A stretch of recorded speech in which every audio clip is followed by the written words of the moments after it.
달아서 피했던 그 간식, 알고 보면 몸속 염증을 줄여주는 슈퍼푸드입니다. 우리가 흔히 당이 많다고 생각해서 꺼려했던 간식, 바로 건과일 이야기인데요.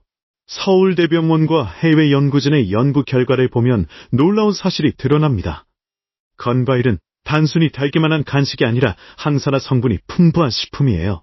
특히 건포도, 푸른, 무화과 같은 건과일은 염증을 줄이는 데 효과적입니다.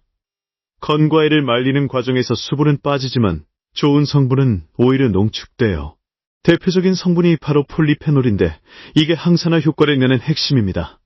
폴리페놀은 활성산소를 줄이고 세포 손상을 억제하는 데 도움을 줍니다. 이런 작용이 바로 염증을 줄이는데 중요한 역할을 하는 거죠. 한 연구팀도 건과일의 항염 효과를 분석한 연구를 발표했어요. 건과일을 자주 섭취한 사람은 궤양성 대장염 위험이 50%나 낮아졌다고 해요. 놀랍게도 채소나 신선한 과일은 이런 효과가 없었다고 합니다. 건과일만이 염증 수치를 낮추는데 뚜렷한 연관성이 있었다는 거죠. 물론 인과관계가 확정된 건 아니지만 상당히 의미 있는 결과입니다. 터키 연구팀도 건과일의 생리활성 효과를 종합적으로 분석했는데요. 건과일은 혈당 조절, 체중 증가 억제, 대사 기능 개선에도 도움을 줍니다. 골밀도 감소를 막고 염증을 줄이는 효과도 있다고 밝혔습니다. 그렇다면 어떤 건과일이 특히 좋을까요? 식이섬유 함량으로 보면 건무화과 건복숭아, TH가 높은 편이에요. 건무화과는 100g당 9.8g, 건복숭아는 8.2g, TH는 8.0g입니다. 반면 건포도는 3.7g으로 상대적으로 낮은 편이에요. 비타민 A의 전구체인 카로티노이드는 건 살구가 가장 풍부합니다. 건복숭아와 푸른에도 일정량이 들어있고 건포도에는 거의 없어요.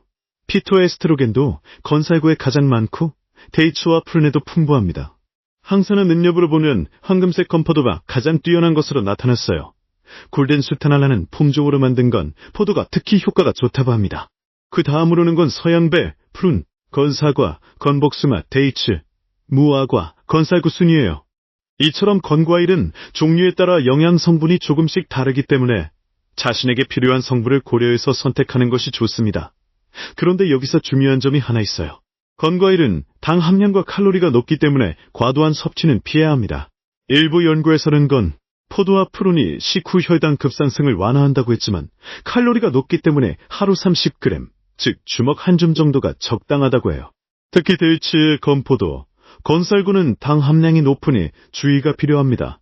푸른은 상대적으로 당이 낮은 편이라 부담이 덜하다고 볼 수 있어요. 또한 시중에서 건과일을 구매할 때도 꼼꼼히 확인해야 합니다. 설탕이나 액상과당, 고과당 옥수수 시럽 등이 들어간 제품은 피해야 해요.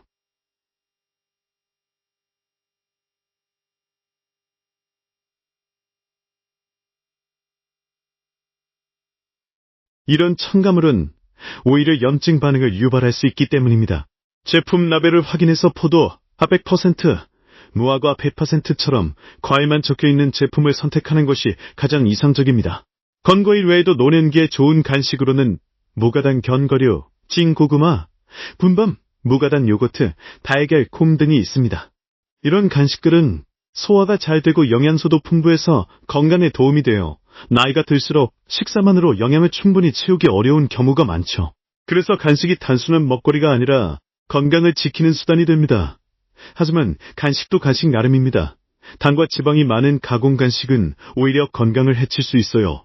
건강한 간식을 선택하는 것이 무엇보다 중요합니다. 건과일은 그동안 오해받아왔지만 사실은 건강에 이로운 간식이에요. 당 때문에 피했던 간식이 오히려 염증을 줄여주는 슈퍼푸드라니 놀랍죠. 이제는 건과일을 올바르게 알고 적절히 섭취하는 것이 중요합니다. 건강을 위해서라면 하루 한 줌의 건과일 충분히 가치 있는 선택입니다. 오늘 영상이 도움이 되셨다면 구독과 좋아요 부탁드릴게요.